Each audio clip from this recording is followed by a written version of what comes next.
जब श्री कृष्ण को खतरे का आभास हुआ तो उन्होंने कौन से दो बड़े कार्य किए? इसका क्या रहस्य है? श्री कृष्ण को खतरे का आभास हुआ तो उन्होंने किए दो बड़े कार्य। वैसे तो महाभारत में ऐसे कई मौके आए जबकि श्री कृष्ण की जान जा सकती थी, लेकिन उन्होंने बहुत ही चतुराई और शक्ति से खुद को बचाए रखा। एक बार वे काल्यवन के चंगुल से बच निकले थे। दूसरी बार जब द्रौपदी का स्वयंवर होने वाला था तो श्री कृष्ण अकेले ही थे और वह भी निहत थे। अपने कट्टर दुश्मन जरासंध के पास उन्हें समझाने पहुंच गए थे। इसी तरह एक बार जब उन्हें हस्तिनापुर पांडवों का शांति प्रस्ताव लेकर अकेले ही जाना था तब उन्होंने दो कार्य किए थे। जानिए वे कार्य क्या थे। पहला कार्य, कौरव और पांडवों के बीच युद्ध को रोकने के अंतिम प्रयास के तौर पर भगवान श्री कृष्ण ने हस्तिनापुर जाने का निर्णय लिया, लेकिन वहां शकुनी और दुर्योधन अपनी कुटिल नीति के तहत श्री कृष्ण को मारना चाहते थे ताकि पांडवों का सबसे मजबूत पक्ष समाप्त हो जाए। ऐसे में श्री कृष्ण यह जानते थे कि हस्तिनापुर में मैं यदि कहीं सुरक्षित रह सकता हूं तो वह है विदुर का घर।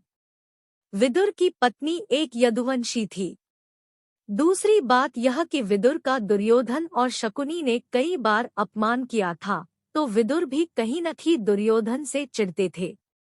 दुर्योधन ने जब विदुर का अपमान किया था तो उन्होंने भरी सभा में ही यह निर्णय ले लिया था कि यदि वो उस पर विश्वास ही नहीं करता तो वे भी युद्ध नहीं लड़ना चाहते।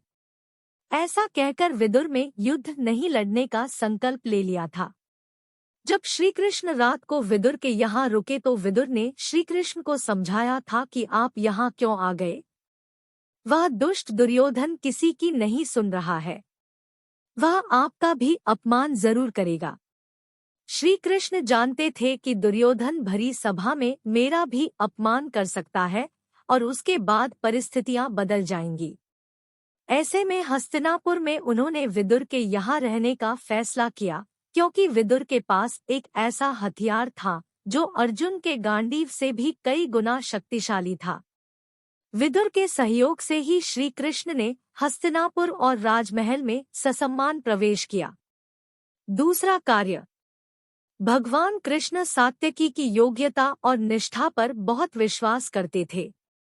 जब वे पांडवों के शांतिदूत बनकर हस्तिनापुर गए तो अपने साथ केवल सात्यकी को ले गए। कौरवों के सभाकक्ष में प्रवेश करने से पहले उन्होंने सात्यकी से कहा कि वैसे तो मैं अपनी रक्षा करने में पूर्ण समर्थ हूँ, लेकिन यदि कोई बात हो जाए और मैं मारा जाऊं या बंदी भी बना लिया जाऊं तो फिर हमारी सेना दुर्योधन की सहायता के वचन से मुक्त हो जाएगी और ऐसी स्थिति में तुम उसके नारायणी सेना के सेनापति रहोगे और उसका कोई भी उपयोग करने के लिए स्वतंत्र रहोगे। सात्यकी समझ गया कि कृष्ण क्या कहना चाहते हैं, इसलिए वह पूर्ण सावधान होकर सभाकक्ष के दरवाजे के बाहर ही डट गया।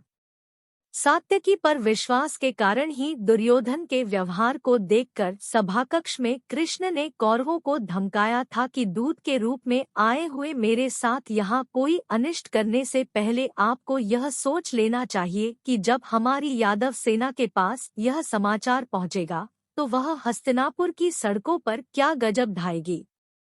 यह सुनते ही सारे कौरव कांप गए और शकुनी सहित उन्होंने दुर्योधन को कोई मूर्खता करने से रोक दिया। तब श्री कृष्ण ने शांति प्रस्ताव के तहत कौरवों से पांडवों के लिए 5 गांव मांगे थे, लेकिन दुर्योधन ने इस प्रस्ताव को ठुकरा दिया था।